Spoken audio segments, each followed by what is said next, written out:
you're going to be okay? I'm 63 years old. I'm likely to skate my way to the grave.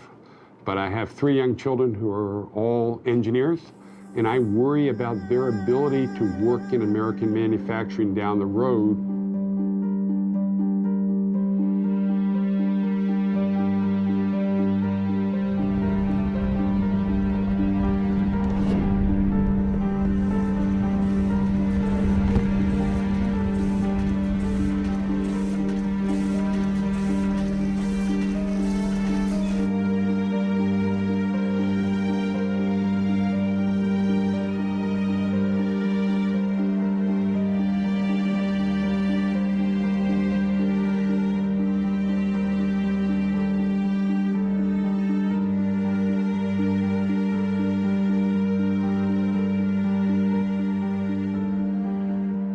I think that the water's going to get hotter and hotter, and if there's no event to wake people up, I think China can just own more and more and more and more of our debt, and everything's fine until that magical moment when it's not, and all the sorries in the world aren't going to make that any different.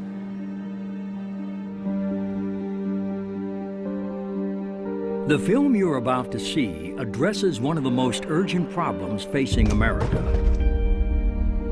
Its increasingly destructive trade relationship with a rapidly rising China.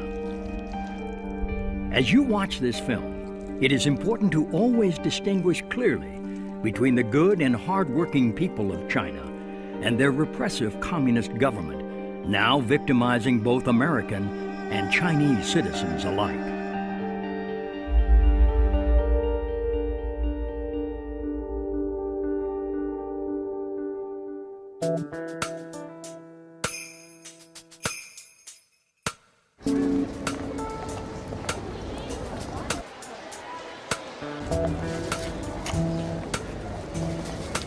I'm here to buy me a big screen TV. My first big screen, man. 40 inch, about 265.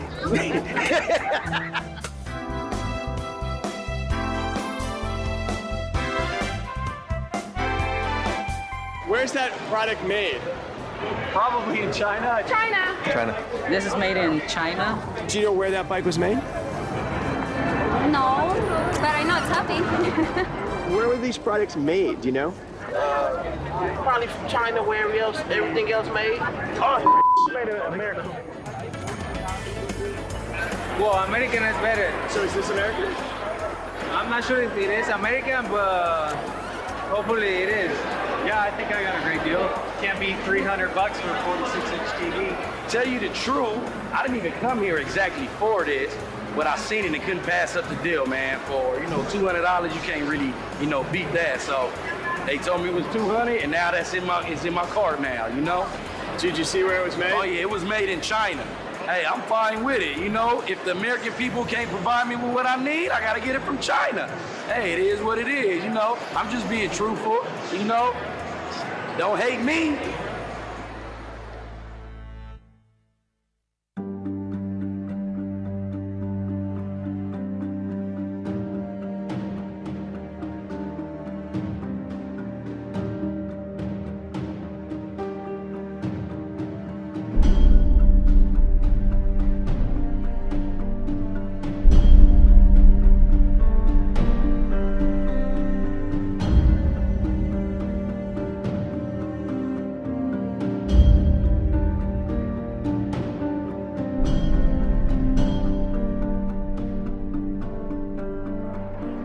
So how do you feel when Americans buy Chinese products?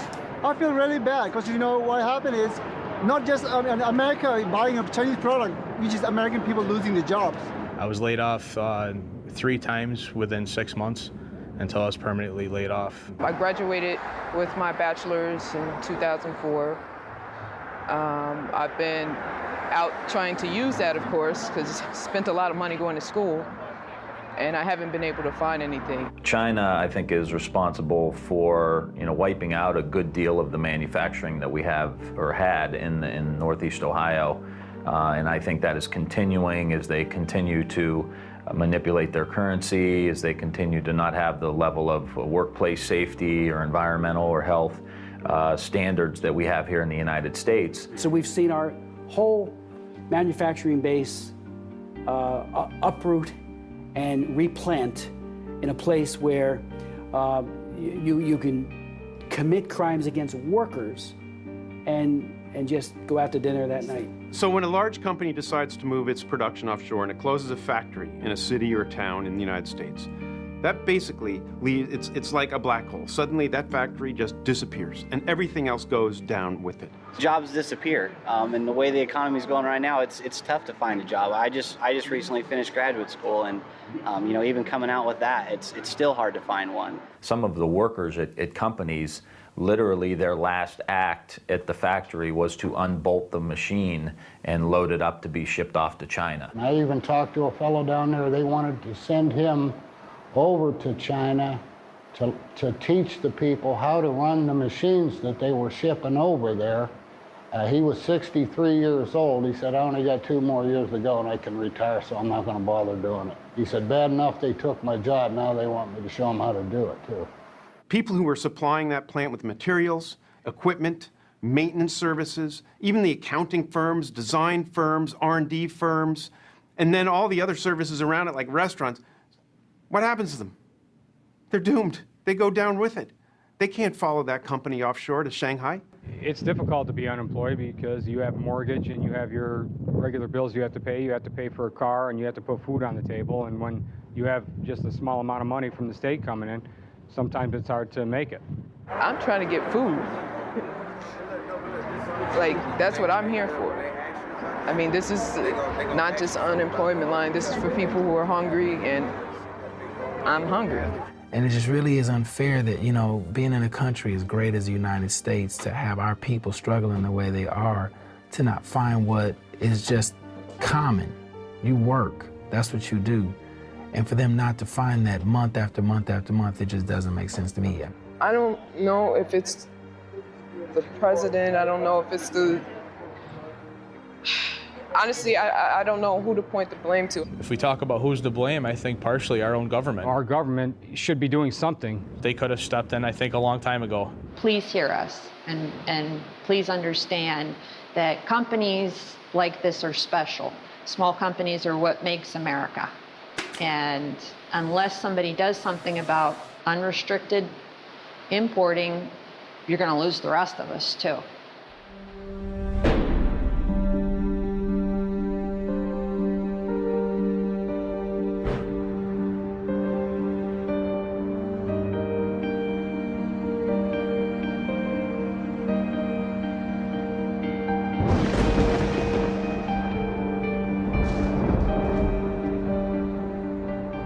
Never had a really big and hostile country come into our markets. Most of the international competition we have faced from Japan, from Germany, from the rest of Europe has come without a sense that behind it was a government that has sought confrontations with the United States on a regular basis. The WTO, it's not based here. I mean, who in the United States is on the WTO? Does anybody know? In 2001, China joined the WTO, the World Trade Organization, with the strong support of a Democratic president and a Republican-controlled Congress. Before the ink was dry on this free trade agreement, China began flooding American markets with its illegally subsidized and very dangerous exports, while the big multinational companies that had lobbied heavily for the agreement rapidly accelerated the offshoring of American factories and American jobs to China. Today, as a result of the biggest political shell game in American economic history, China has stolen thousands of our factories and millions of our jobs. Multinational corporation profits are soaring, and we now owe over $3 trillion to the world's largest communist nation. This was not how it was supposed to turn out. Ladies and gentlemen, the President of the United States. When William Jefferson Clinton was selling China's entry into the World Trade Organization to the American people. If you believe in a future of greater openness and freedom for the people of China, you ought to be for this agreement. If you believe in a future of greater prosperity for the American people, you certainly should be for this agreement. If you believe in a future of peace and security for Asia and the world, you should be for this agreement.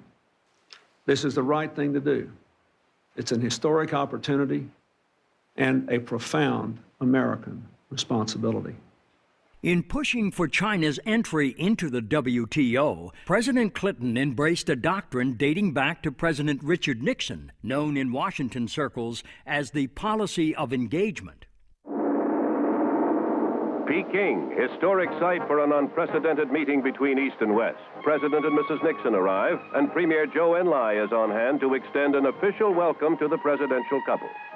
It's Mr. Nixon's initial move toward his self-proclaimed goal, a generation of peace. Here, President Clinton offers his own vision of the goal of engaging China. I don't believe it's right to crack down on people for their religious views or their political expression or because they want to be in an association like the Falun Gong. I don't think that's right. But I don't believe that we will have more influence on China by giving them the back of our hand.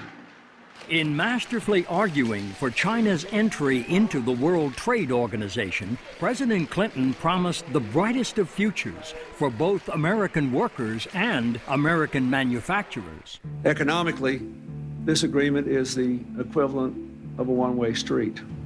It requires China to open its markets with a fifth of the world's population, potentially the biggest markets in the world. For the first time, China will agree to play by the same open trading rules we do.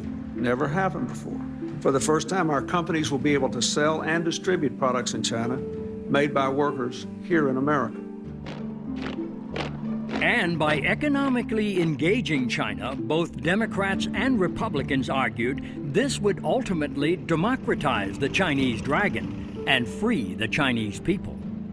We have waged an intense battle in support of an important principle, and that is freedom.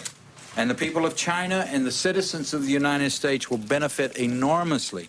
After the victory vote, the Republican House Majority Leaders would celebrate the bipartisan victory with the cracking open of a ceremonial fortune cookie. Not very good at these things.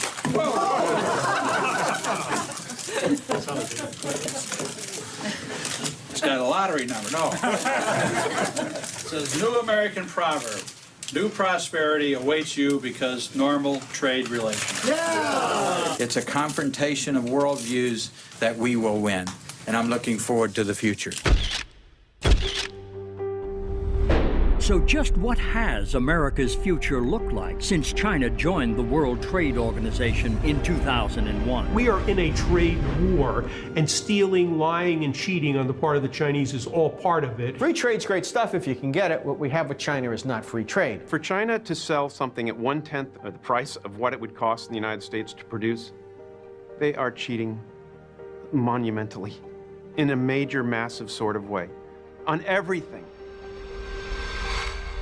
When China joined the World Trade Organization in 2001, it promised to stop cheating and play by fair trade rules. That meant abandoning unfair trade practices like currency manipulation, illegal export subsidies, and abusing its workers. Instead, the Chinese government has used these weapons of job destruction to launch a sustained and devastating attack on America's factories and jobs, while flooding our markets with dangerous products.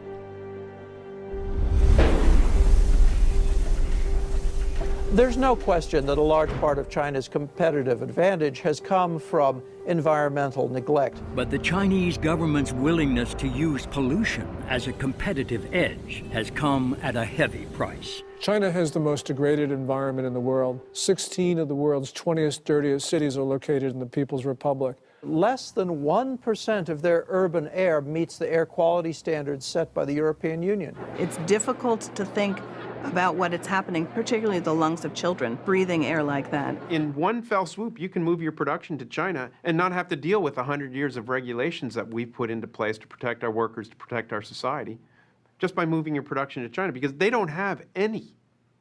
They have what we had probably in 1910.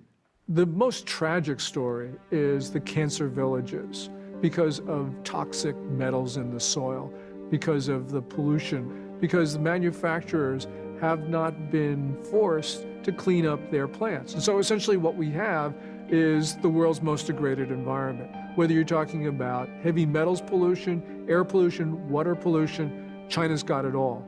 And particularly for heavy industries like chemicals or steel, the ability to wantonly pollute in China adds up to a huge cost advantage in the global marketplace. If a company like Bao Steel in China is allowed to dump pollution into the Yangtze River when, say, United States Steel Company is not allowed to do the same in the Ohio River, that's going to be a source of competitive advantage for the Chinese because pollution control costs money. It provides them an economic advantage in environmental cost of approximately $40 a steel ton, or represents about 5% of the cost of producing that steel. Is a 5% cost advantage significant? In the steel industry, 5% cost advantage is greater than our profitability.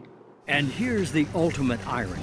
The more we allow our American multinationals to offshore production to China, the more total global pollution we create. And a good bit of that comes right back to America by way of the jet stream. Carbon emissions in China per $1,000 of GNP are 7 times what they are in the United States. That leads to carbon emissions and particulate matter falling all along the coast of the United States. 25% of the particulate emissions falling in California are from Asia in general and China in particular. There are good and bad reasons why goods are cheap in the international economy. The good reason is that somebody's a good producer, that they're quick, that they get the product to market, they have good technology, that their workers are efficient and well-trained. The bad reason is that the workers are treated like dirt. When the workers in China are being abused, then workers in America have a tougher time competing against them. As an employer in China, do you have any regulations that you have to deal with, like OSHA, labor regulations? Do you have to pay even Social Security or Medicare? Do you have to protect your workers in difficult or unsafe conditions? No. No, no, no, no. No, you don't. You go to prison if you try to form a labor union. Freedom of association, the right to organize and bargain collectively are completely absent in China today. There's no equivalent to OSHA, occupational safety regulations, and they lose about 130,000 men and women to, and that's the ones they report on, to accidents per year, that many of which could be prevented with good protection. They don't comply with their own child labor laws, prison labor laws, health and safety laws, minimum wage laws. Well, there's a Dr. Lee who lives in New Jersey who was actually an American citizen, and he was in China and he was arrested and kept in one of their work camps for 3 years. When he was finally released, thanks to pressure from the American people, he came back to New Jersey and he was in a store and he saw these big slippers he'd made in the work camp. Every day, 12, 14, 16 hour a day. You have a quota. Okay? If you cannot finish the quota, you will get a punishment. You will go to solitary confinement. And the police always say, good labor, good food. Less labor, less food. You don't labor, no food. How can Walmarts or anyone else in the United States allow production facilities in China to sell garments, chopsticks, Christmas decorations that are made in forced labor camps? You can go to China, go to every prison camp, you can see what are the prisoners doing. Everybody very busy. What are they doing? Put a button on the shirt. What are they doing? Making the rubber boots. What are they doing? Crowded together, assemble the Christmas lights.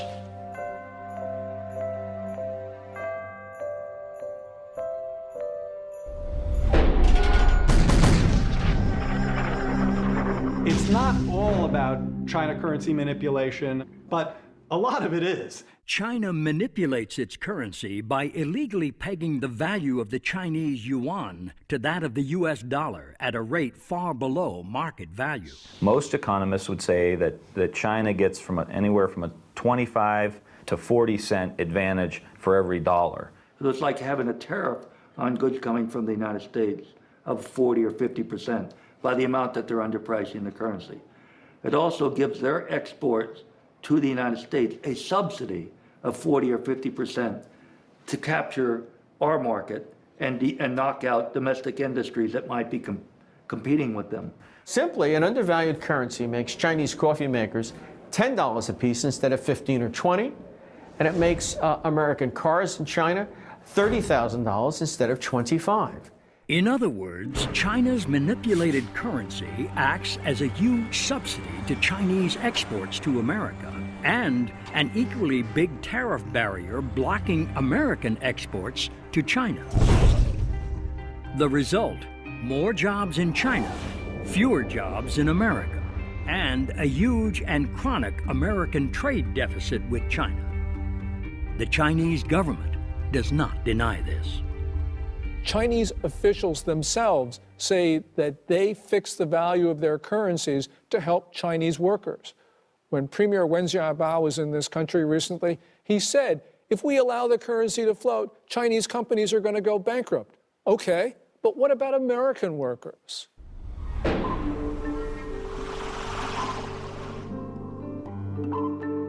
They're cheating on the intellectual property by just flat out pirating stuff from the United States. You don't want China to get their hands on your latest piece of technology or whatever, because they will copy it and they will turn around and produce it. Most famously, copyright pirates in China are stamping out Disney DVDs. That's what everybody knows of. What's more important is the theft of the blueprints, for example, for high technologies. I mean, I hear all the time about American companies who find themselves competing in the marketplace with a Chinese product, and they take it apart, and they find themselves looking in the mirror because the Chinese have just stolen the plans of their own product. And one of America's highest tech companies has certainly experienced this kind of piracy firsthand, and a school of very hard knocks at the hands of the Chinese government. Google came into the Chinese market, and of course, it ended up with a dominant market share. But Beijing wanted Baidu, a local company, to be able to outpace Google. What Beijing did was it hacked Google's network, it stole its source code, and now Baidu has more than 75% of the China search market. This shows that basically Beijing wants the local companies to be the national champions. But sometimes Chinese pirates aren't content just to steal the intellectual property of an American corporation. Sometimes they just take the whole company. So Fellows is a company that makes shredders, paper shredders, and they moved, like everybody, they moved their production to China. They hired a company to run their production for them, and suddenly one day their employees were locked out of their own plant. So Fellows went from having a large production base in China one day to the next day their partner suddenly shut them off, shut them down. The moral of the Fellows story is you better be very careful when you move your production to a communist country.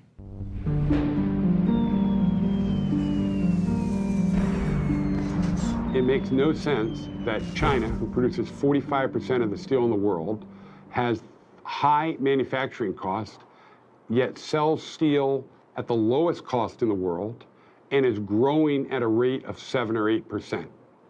This growth from 100 million tons to 700 million tons, growing by 50 million tons per year, is all due to state subsidies. The problem is that American companies cannot compete because they're not competing with Chinese companies, they're competing with the Chinese government. At the end of the day, it most certainly will result in more unemployment in the U.S.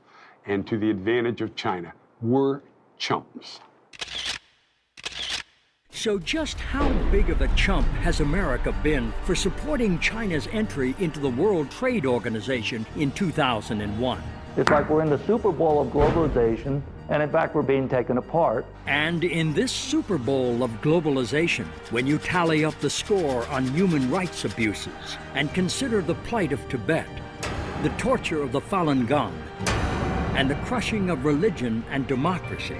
This much is clear. The Chinese government is the world's worst human rights abuser on the planet today. And when you tally up the score on China's rapid military buildup, this too is clear. China is the only major nation in the world that is preparing to kill Americans. And of course, when you count the jobs lost and factories gone and millions of Americans out of work. American manufacturing has been in an absolute crisis over the last decade. 5.5 million manufacturing jobs gone. 57,000 manufacturing facilities closed in this nation. So you're in a massive jobless recovery. You've got 28 million women and men who are in various stages of unemployment, twice the official number. When you tally up all these scores, it's crystal clear that China's entry into the World Trade Organization has been both a losing and a very dangerous proposition. Even as America has all but completely surrendered its manufacturing base to China. We don't make a single cell phone in the United States. Not one is made in the United States. There is not a single modern flat panel display factory in the United States. Does that matter? Are flat panel displays important for military applications? I think so. They're widely used. Every airplane, every helicopter has them.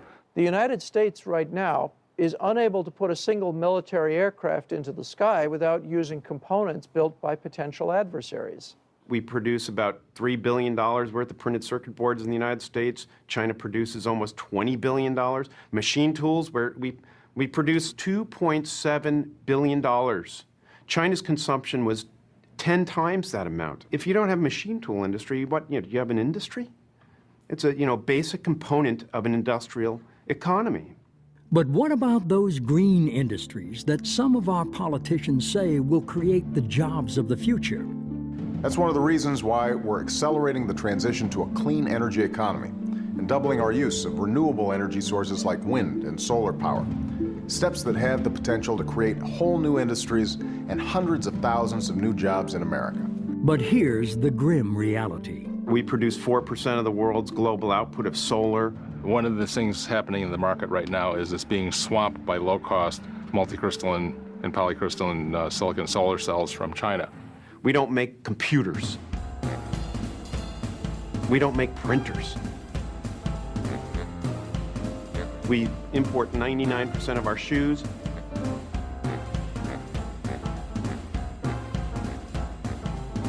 Mass-produced consumer products, we basically don't make them anymore.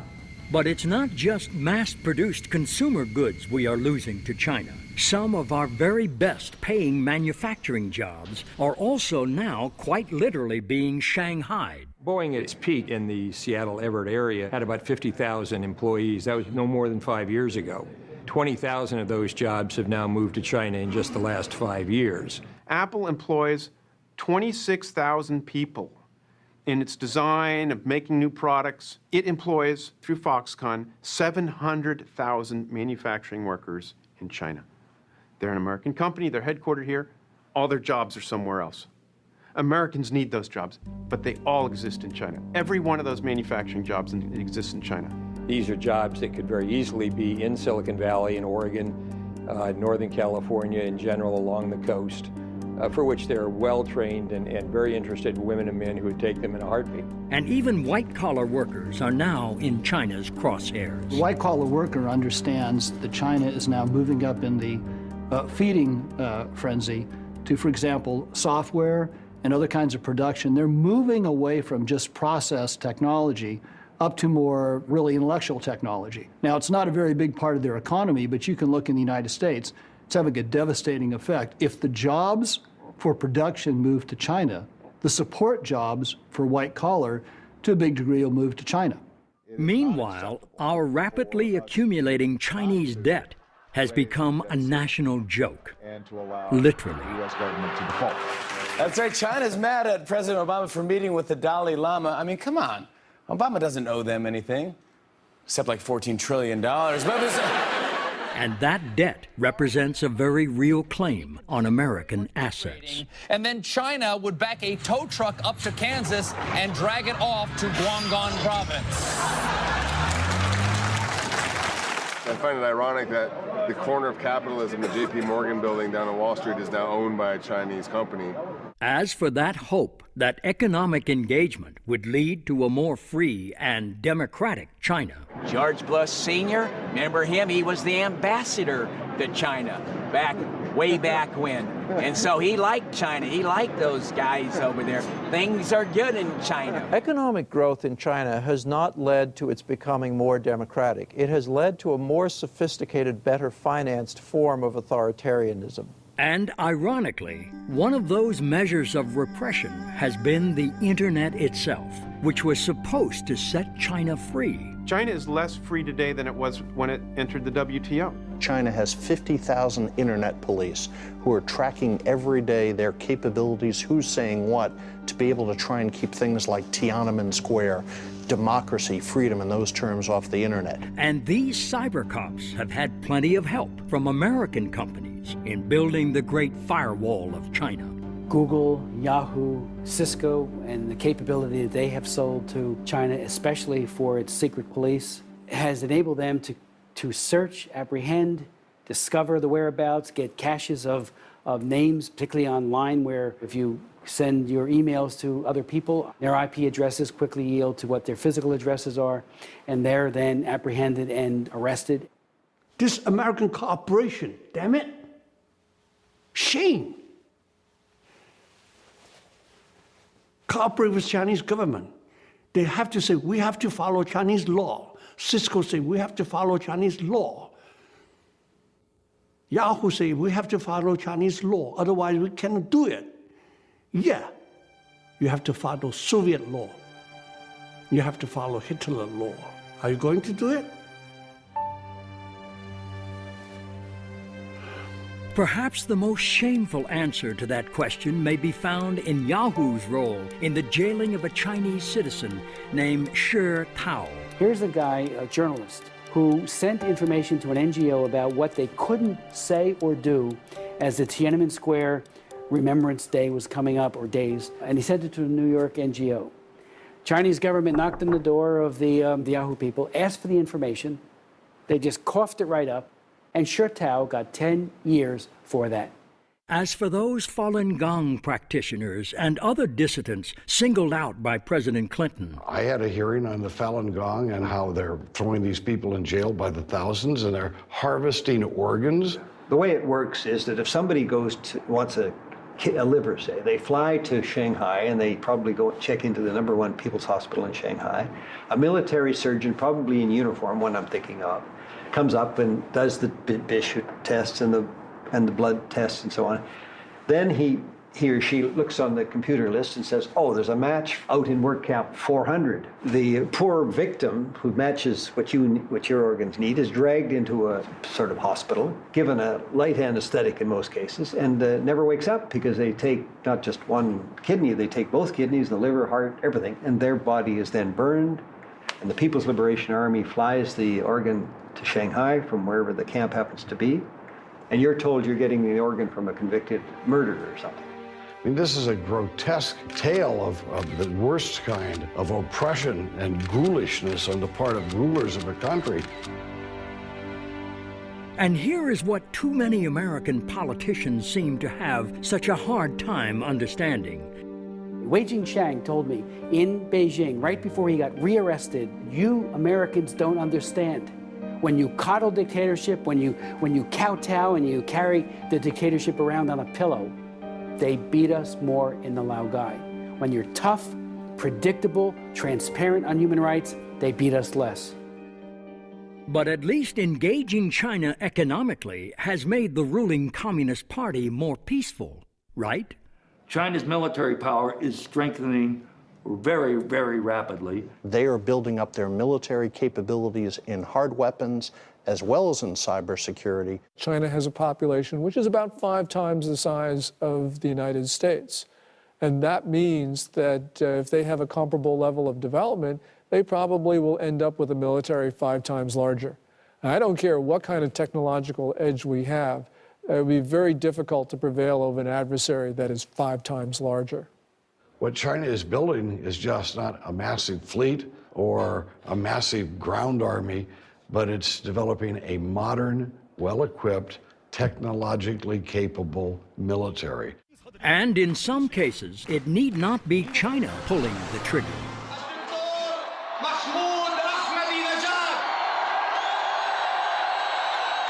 Or launching the missiles, as the case may be.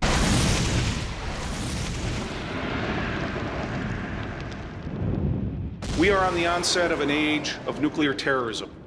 We see Pakistan crumbling while it builds more and more nuclear weapons.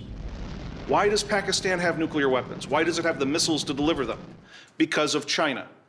We've been in a near 30-year dialogue with the Chinese government trying to arrest this behavior that is supporting not only Pakistan's, but North Korea's and Iran's future nuclear capabilities. China refuses to listen and respond.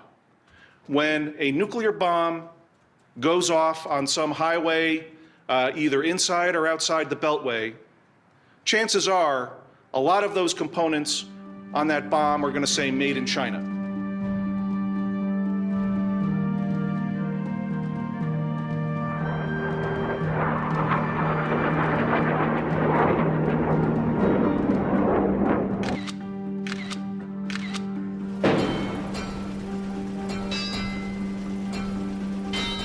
I had my children's Thomas the Train sets recalled because the ink on the red ones was lead poison.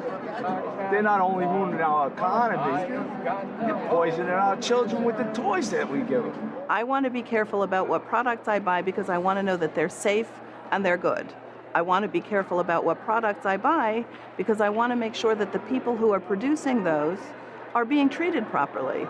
And I want to be careful about the products I buy because I want to make sure that the people in my community are people who are able to have jobs at a decent wage. And all of those things are tied together. Every time a consumer walks into a Walmart, first thing they have to do is be aware enough to look for the label. Then when they pick up that good and it says made in China, I want them to think, it might either break down or it could kill me. Number one, this thing, if I buy it, might cost me or someone in my family or my friends their job. Lastly, hey, if I buy this, that money's going to go over to help finance what is essentially the most rapid military buildup of a totalitarian regime since when? The 30s. I mean, make no mistake about that. 91% of every product in a Walmart store is manufactured in China. Walmart spent $50 billion in China 2 years ago. If Walmart were a country, they would be China's fourth largest trading partner. When an American goes into a Walmart and buys a product made in China, that person is thinking just price. If you're a person on a pension shopping at Walmart, you kind of like the Great Wall of Mart. But what they really need to think about is how that product got there. It got there because you have a predatory system which is really trying to undercut American manufacturers and therefore American workers. And when a consumer goes into Walmart, picks up a good made in China, what do you want them to think about before they get to the cash register? Think about your relative that just got laid off or the factory that just got shut down. Think about the school that is doing with less because the manufacturing base has gone and the tax base has left. Think about the lower income that you're receiving now because we're not making products and we're not buying our own products. When Americans buy a product from Walmart, I want them to remember the children, the family, the workers who has earned very, very little from those products. This is not just an economic matter, this is a security matter because the Chinese government has made it clear that it wants to undermine America's role in the world. So, yeah, things are cheap at Walmart, but we have to understand the consequences. But even if you don't want to consider the broader economic or national security consequences of consuming goods made in China, you may at least want to think about your own personal safety and that of your family. If you put it in your mouth or the hands of a child, don't buy it from China. Over the last 5 years, we've had a number of scandals involving Chinese products. And these products have killed people, not only in China, but also in the United States. Do you want to buy pipe for your residential community that's going to put all the water into everybody's houses that is tainted with arsenic and mercury, so that it'll leach out into your water, so that when you turn on your spigot in your house, you're suddenly contaminating yourself because that pipe was made cheaper in China. Goodyear Tire outside of Montreal that closed about 4 years ago and put 850 people out of work. Moved the production to China because they could make tires, I think it was for $4 a tire cheaper. And not long after they started up in China, the transportation agency in the U.S. said the tires being produced there were unsafe. I mean, is this what corporate America or corporate Canada thinks is the way they should be conducting themselves? I don't think so. We're importing a lot of their apples. They spray them with Alar. That's illegal in the United States. You want DDT on your apple? Buy it from China, and we're buying a lot of apples from China. We're buying everything from China, and there are no environmental controls.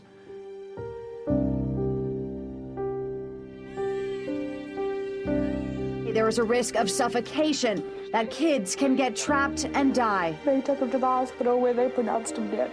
Massive recall of 1 million of Mattel's Fisher-Price toys. A recent batch made in China contains toxic levels of lead paint. Those teddy bears can loosen and fall out, posing a choking hazard. According to state media, dozens of babies have developed kidney stones in recent days.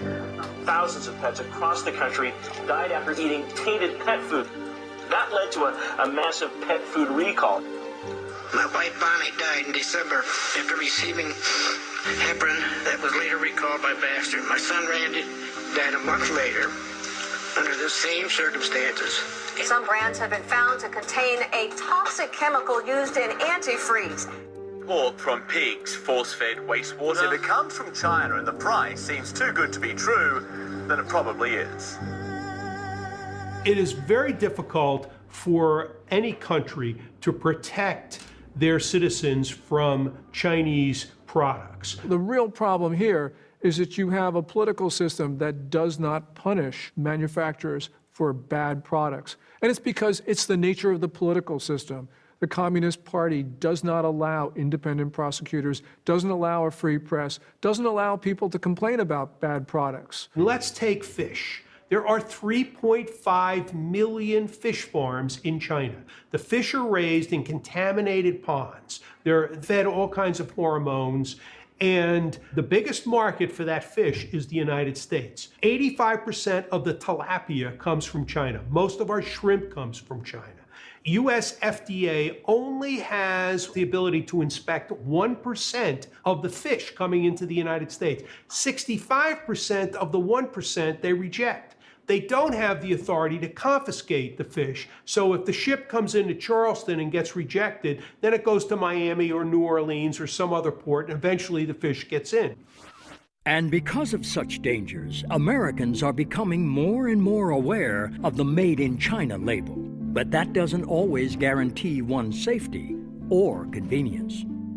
I personally do look at the labels of where things are made. But sometimes I go to buy things and it's impossible to find something that isn't made in China. But my wife's a good card-carrying liberal. She believes in all the worthy causes in the world and all that sort of thing. And she's an intelligent woman, I want to say, for the record. Little by little, I realized that China was getting to where it was, and the United States was getting to where it was because there was all this currency manipulation. And it just seemed like the United States government was not doing a whole lot in the name of international trade to try to stop what was going on in China, which was able to lure a lot of jobs. Some months ago, she decided that, to the best of her ability, she wasn't going to buy anything made in China. So our microwave oven failed. We don't have a new microwave oven because she could not find one that was not made in China. When I went to look for a microwave, a freestanding microwave, there was nothing that wasn't made in China. I went to 5 different stores, from high-end hardware stores to low-end discount places. Nothing was available that wasn't made in China. And my experience from things made in China was that they weren't healthy. You never knew what was in them. They didn't work for very long. And they broke down if they worked in the beginning. So I then decided I just wasn't going to buy anything that was made in China. So we just, do not have a microwave anymore. Right around the same time, we had a under-a-counter electric unit for heating in one of the rooms. And the same thing happened. You couldn't get any electric baseboard that wasn't made in China. And I thought, well, my last one was made in America. I had it for 23 years. It worked great. Now I couldn't find it. And I just got completely discouraged that no American manufacturers were coming in to produce quality products over here. And that's the dilemma we now find ourselves in. As China has used its weapons of job destruction to so thoroughly capture our markets, we are left with few choices other than to buy from China. But the more we buy from China, the more risks our families face from dangerous Chinese products, and the more jobs we lose. And because this is true, we now must also confront this much bigger truth. We import a lot of stuff from China, but a lot of it we don't pay for. I mean, we've got no goods to ship in the opposite direction. So we just ship bundles of dollar bills. Between $2 and $3 trillion is available to buy up pieces of America. In other words, we're living beyond our means. We have an artificially high standard of living. We're consuming more than we create. That's a very dangerous situation, okay? And especially if your principal creditor is a nation like China. So just exactly how did we in America allow ourselves to be backed into such a dangerous Chinese corner? When you live in a democracy, it's always subjected to being hijacked. And our democracy has been hijacked by the multinational corporations. The corporate responsibility is to its shareholders, and it often has a legal fiduciary responsibility to its shareholders. The government has responsibility to the people and the national interest. Those are not necessarily the same. U.S. multinational corporations knew exactly what was going to happen. They didn't have any plans to increase exports to China after China joined the WTO. They had plans to move production to China, but they were, I'd say, dishonest or disingenuous, because the whole rhetoric around China joining the WTO was about free trade and opening markets and engaging with China. For the first time, our companies will be able to sell and distribute products in China made by workers here in America, when in fact it was really self-interest and profit motive on the part of U.S. multinationals that drove that debate. And U.S.-China Commissioner and businessman Dan Slane knows firsthand just how this offshoring shell game is working since China joined the World Trade Organization in 2001 and began flooding American markets with illegally subsidized exports. I had a plywood manufacturing facility in Bowling Green, Kentucky, selling plywood to furniture manufacturers in the United States. In 2002, all my competitors were moving to China. Essentially, I had two choices. I shut the company down or I moved it to China. And I opened up 3 factories in China and delivered to the customer in the United States 50% cheaper than I could make it in Bowling Green. And Slane's newfound competitive edge was all due to China's illegal weapons of job destruction. Manipulating the currency was a huge help for me because it kept our prices down. I had no environmental issues, and the most important thing was that I could sell my product at cost, and every month the Chinese government would send me a check for 17% of my exports, and that was my net margin and my profit. So was Slane wrong to offshore his factories to China? This interchange with U.S.-China Commissioner and multinational corporation lobbyist William Reinsch offers some perspective. It's not generally regarded as the job of a large American company to, substitute itself for the government. What most of the companies want to do is they want to be consistent with government, with U.S. law and U.S. practice. If the government tells them that they would like them to do something, they generally do it. So they don't have any responsible per se to the American people other than obeying the existing laws and regulations. Is that fair? Well, what responsibility would you like them to have to the American people other than trying to be good corporate citizens and to be profitable? Would you define a good corporate citizen as a company that moves its factories over to China and creates massive unemployment in the Midwest? Is that good corporate citizen? Well, I think that you'd have to go case by case. And in Dan Slane's case? The difference between myself and General Electric is that I had no choice. I either moved to China or I shut the company down. I couldn't compete. Jeff Immelt at General Electric does have a choice. He can sacrifice some profits, keep his technology, and in the long term, be much better off manufacturing in the United States. Congressman Tim Ryan understands this distinction between small domestic manufacturers and the big, well-heeled multinationals better than most. There's a huge divide here between the mom and pop tool and die maker that has been in Youngstown, Ohio for 100 years, and the global corporation that's involved in the global financing of all of this stuff, the global manufacturing, and not really concerned with any one country. They're concerned with how they can best do business. And one of the biggest obstacles to passing tough legislation that would stop China's unfair trade practices is the lack of political clout of America's domestic manufacturers. And to go chasing down after all of the political rhetoric of dealing with this issue and that issue and running for Albany or running to Washington, D.C. and setting up meetings and stuff, it's too costly, it's too time-consuming, and it has nothing to do with building drum and barrel handling equipment and helping this company to be successful. And that's the issue here. They don't have lobbyists down here. There's very few organizations that really represent the small and mid-sized manufacturers. You know, I can think of one or two that really do a great job, but they don't have the impact, the campaign contributions, the corporate influence that some of the big dogs have. And just who is one of the biggest dogs on the Capitol Hill lobbying block? Behind me is the headquarters of the National Association of Manufacturers, which unfortunately has become a major misnomer in recent years, because the name really should be the National Association of Manufacturing Things Someplace Else. If you go back and you look at the National Association of Manufacturers meetings in which they were talking about endorsing or not endorsing the Ryan Murphy China currency bill, you will see that there was a huge split where the small and medium-sized manufacturers endorsed the bill. But the 20% of the membership that gives 80% of the dues didn't want to have anything to do with the Ryan Murphy China currency bill. Brian O'Shaughnessy is the chairman of Revere Copper, a company founded by none other than Paul Revere, and the oldest manufacturer in America.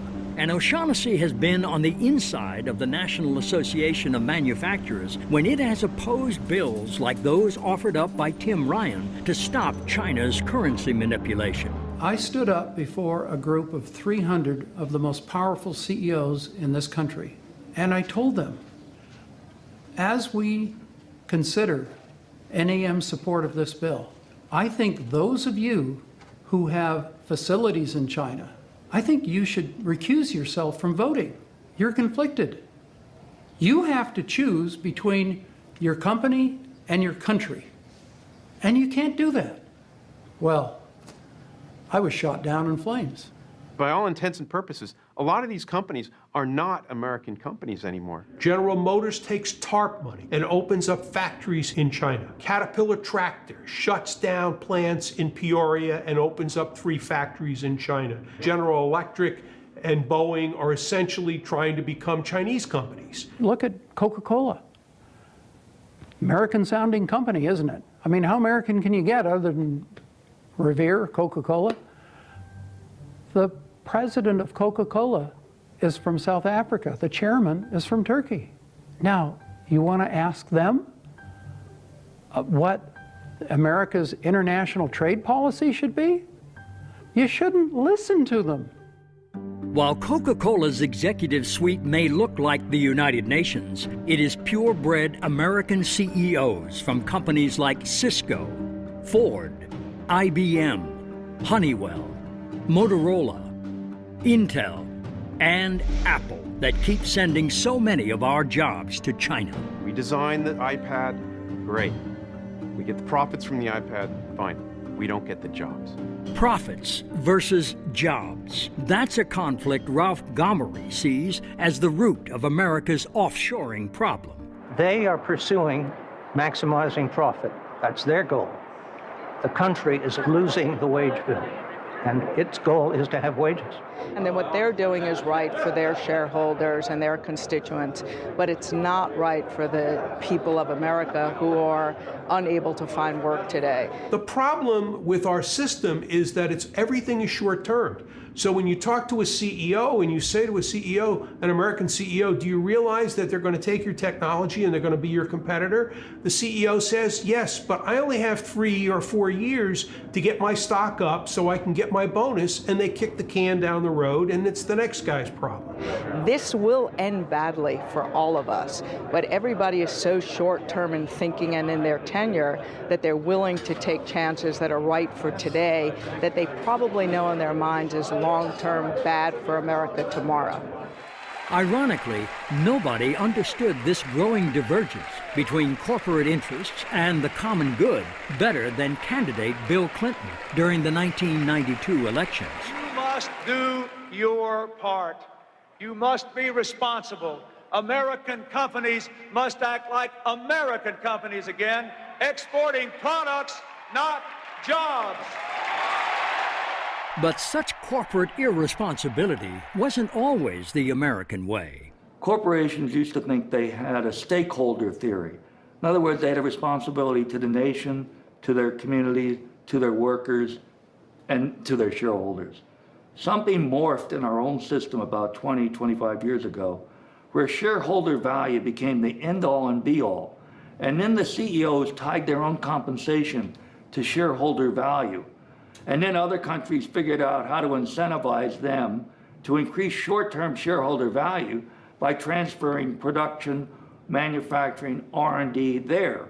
And we can never forget that when China manipulates currency, when China provides illegal subsidies of all sorts for manufacturing, for the act of exporting itself, these U.S.-owned companies benefit. They like the status quo. They want to protect it, and they have paid a lot of money for it. Money and the power of America's multinational corporations in influencing China trade policy. That's something two men from two distinctly different worlds can agree on. And I live in that world.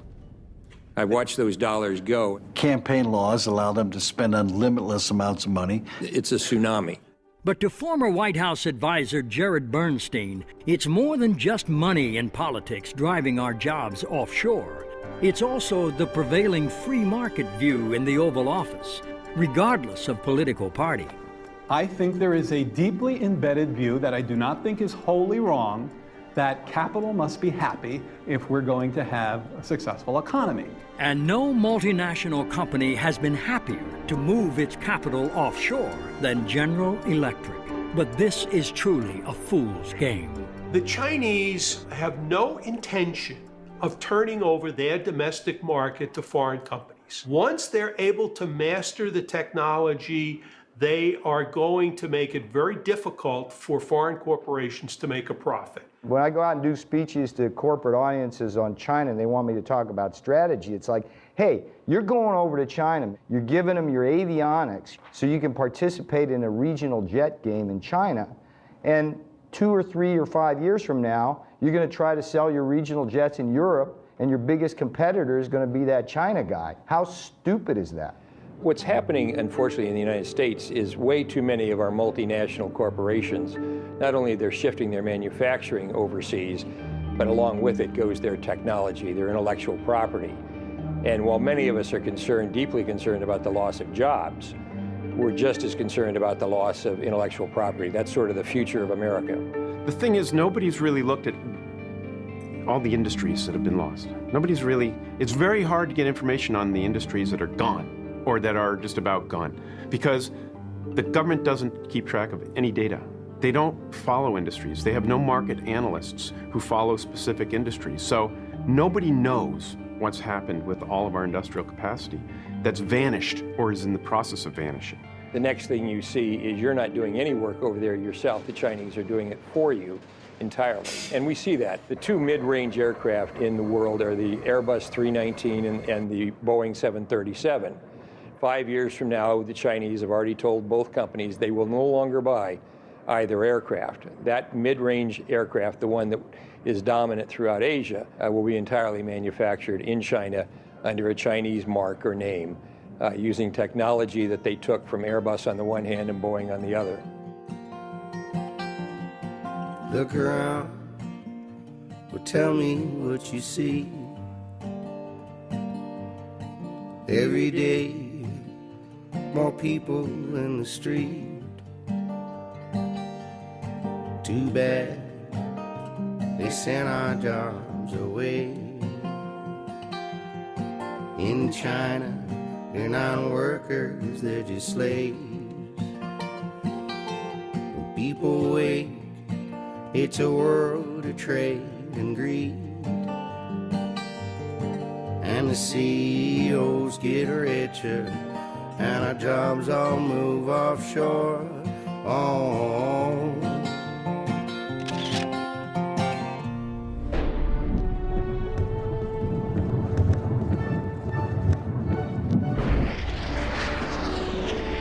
The Soviet Union could make an unbelievable intercontinental ballistic missile, but they couldn't make a loaf of bread.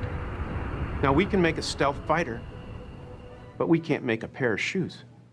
You can't be a world power if you don't make anything but hot air, and we're well on our way to that. You can't have sustainable long-run economic growth at robust levels in the absence of a manufacturing base. Less than 9% of American workers now are in the manufacturing sector.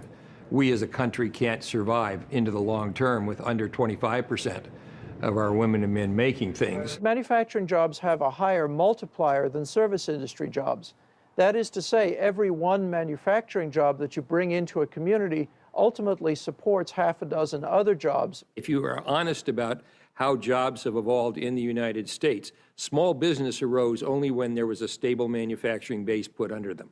My mother and many mothers of viewers, I'm sure, up on the commission, they gave themselves home permanence. It was only when there was a stability of middle-class incomes that you had beauty parlors and nail salons and pizza parlors and McDonald's and all of the things we think of as small business. Every one manufacturing job that you bring into a community ultimately supports half a dozen other jobs. Those manufacturers provide the good-paying jobs in our community, and it's the jobs that a father or mother can work at the factory, raise their family, have some health care, have a safe pension, donate a little bit of money into the basket in church on Sunday, vote for the school levy, vote for the police and fire levy to help build strong communities. And when those factories got wiped out and they went from 200 to 30 people, it becomes very difficult for these communities to sustain themselves.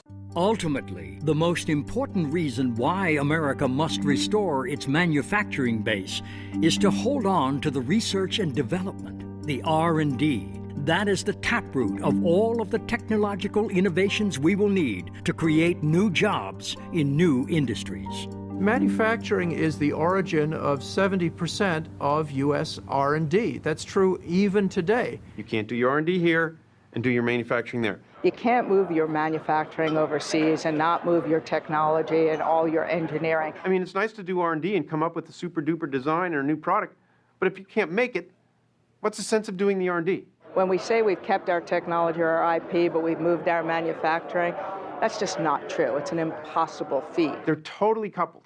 So as manufacturing has moved offshore, R&D has gone right with it. So as we move more and more manufacturing over to China and people can re-engineer and understand how things are made, we are teaching the country how to compete with us, and ultimately they are. So that the new products, the next cutting-edge product, is being developed there where the manufacturing's going on in China, rather than here where the manufacturing was and now is no longer.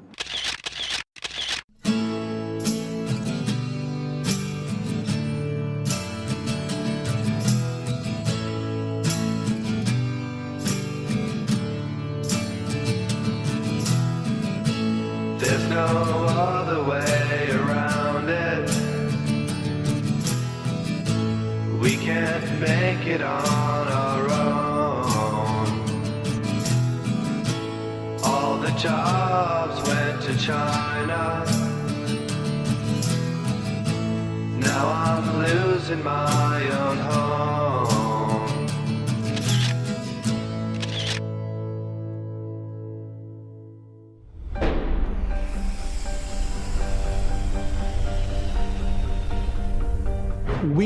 to change course. We need definitive U.S. action. We need to show the Chinese that there are limits, that they have to be responsible citizens, and if that they're not responsible citizens, there are consequences. I like the idea of doing business with China. There are a few people over there, but it must be on our terms. If it's not on our terms, then it's on their terms, and if it's on their terms, they don't have our best interests in mind. People sometimes say that we can't stand up to the Chinese on any of these issues because we risk starting a, quote, trade war. My message to the American people is that we're already in a trade war. What's wrong with taking China to task? They pirate our technology, they pirate our intellectual property rights, they counterfeit our goods and services, and no administration has the backbone to stand up to them. It's been dismaying for me to see a succession of administrations, both Republican and Democratic, unable or unwilling to take on the China trade imbalance.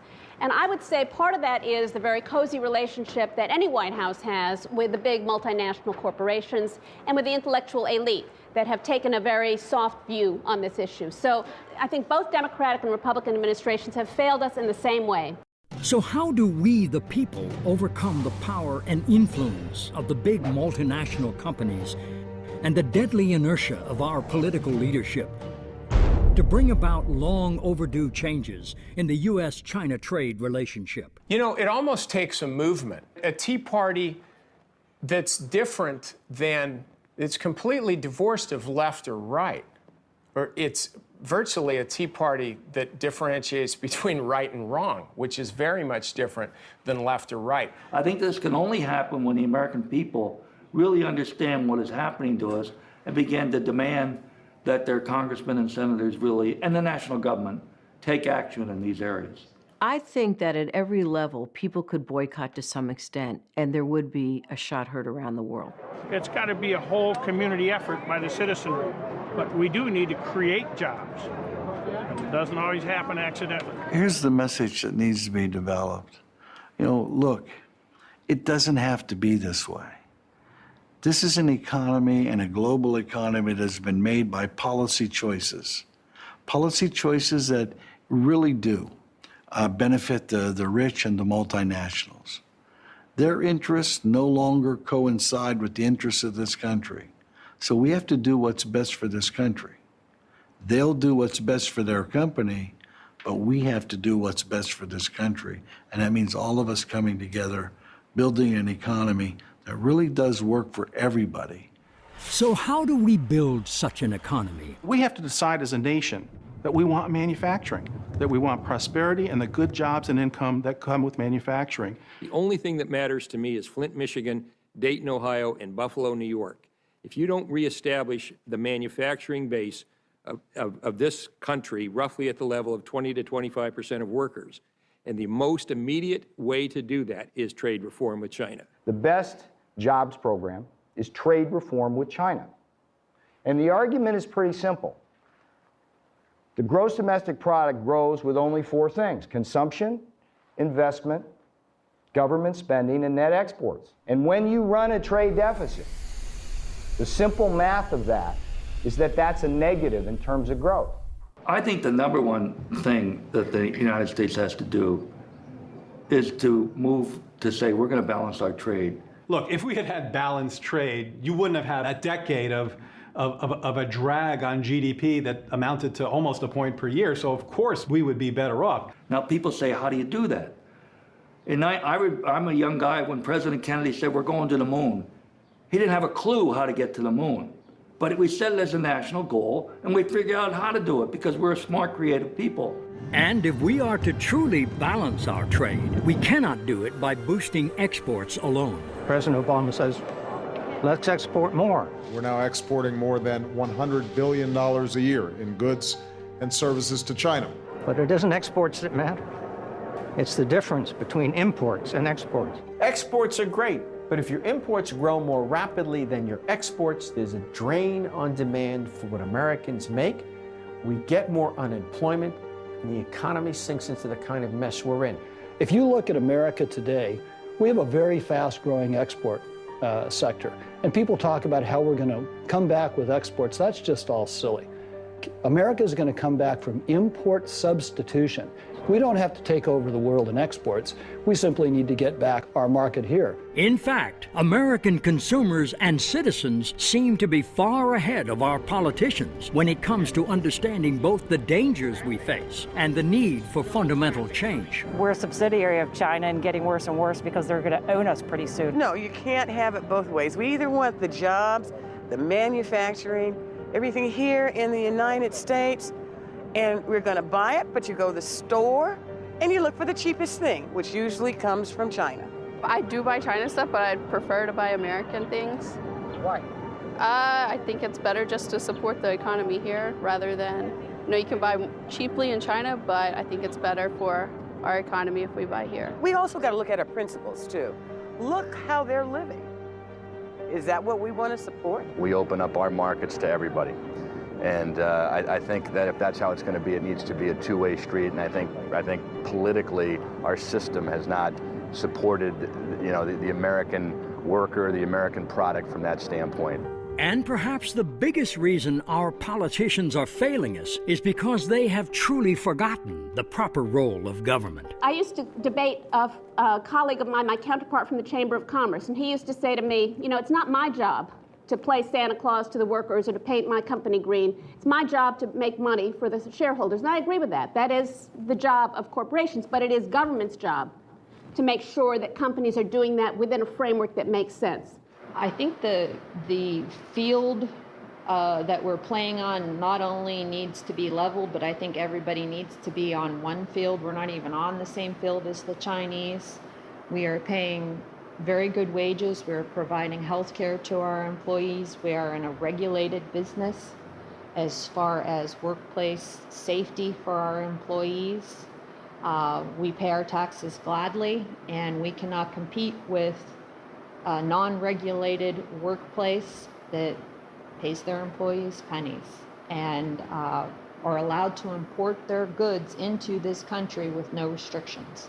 I mean, what is the alternative for America? Say all of our workers should take a 50%, 60% pay cut, and then we'll really take on China. We'll get them, or have dirtier air, or have the Cuyahoga River catch on fire again because there's so much pollution going in. Is that really how we're going to compete with China? I think it's the complete opposite. I think we reinvest back into our workers. I think we jumpstart the middle class, and I think have policies in place that would encourage manufacturing back here to put those good jobs in place here in the United States. But even if we ultimately solve our economic problems, there will still be very difficult challenges ahead in the U.S.-China relationship. If tensions do rise, we must always remember this. There's a real difference between the Chinese people and the Chinese government. Most of the criticisms that we have are of the Chinese government, the actions that the Chinese government has taken with respect to trade policy and worker rights repression, and the Chinese people suffer from a lot of those same policies. China until today is a totalitarian regime, is a dynasty. No change at all. Not republic, not people's country. We need to understand China better. We have this sort of glowy view of the trajectory of China's history. But what we have seen, especially over the last couple of years, is a China that is moving in the wrong directions on everything. And it's not just human rights. It's its relations with its neighbors, its economy, you name it. This is a country that is going backwards in all phases. I hear people referring to the PRC or the People's Republic. Well, let's be honest. As soon as we accept that phrase, we're joining China in the reality distortion field. It's a lie. It is not the People's, and it is not the Republic. Stop saying that. It's Communist China. We've got to spread the word that there's danger out there, and we need to change our policies. We can no longer afford to treat a communist dictatorship in China as we would treat any other democratic institution, because they have treated us like fools for doing that. And that's because we have been fools.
Look around, well, tell me what you see. Every day, more people in the street. Said I used to work in a factory. Right now, I'd work for anything. Oh, oh, oh, oh. At least on me, but my family I wish to feed. Not much, but we got simple needs. Too bad they sent our jobs away. In China, they're not workers, they're just slaves. When people wake, it's a world of trade and greed. And the CEOs get richer, and our jobs all move offshore. Oh, oh, oh, oh, oh. My oldest son got a college degree. He dreamed of running a factory. Now he's back home just living with me. And there's no bright future my boy could see. 16 hours, 7 days a week of unions and freedoms they cannot speak. Gotta rise and get up off your knees before they buy up all our dreams.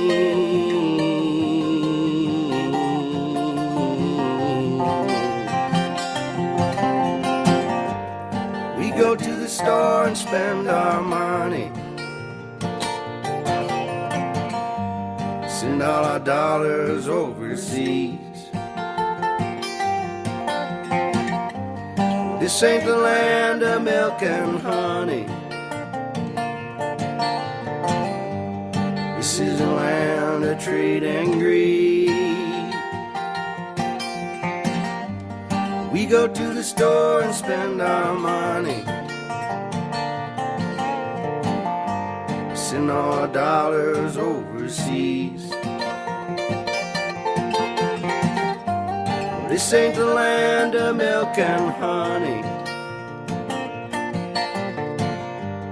This is a land of trade and greed.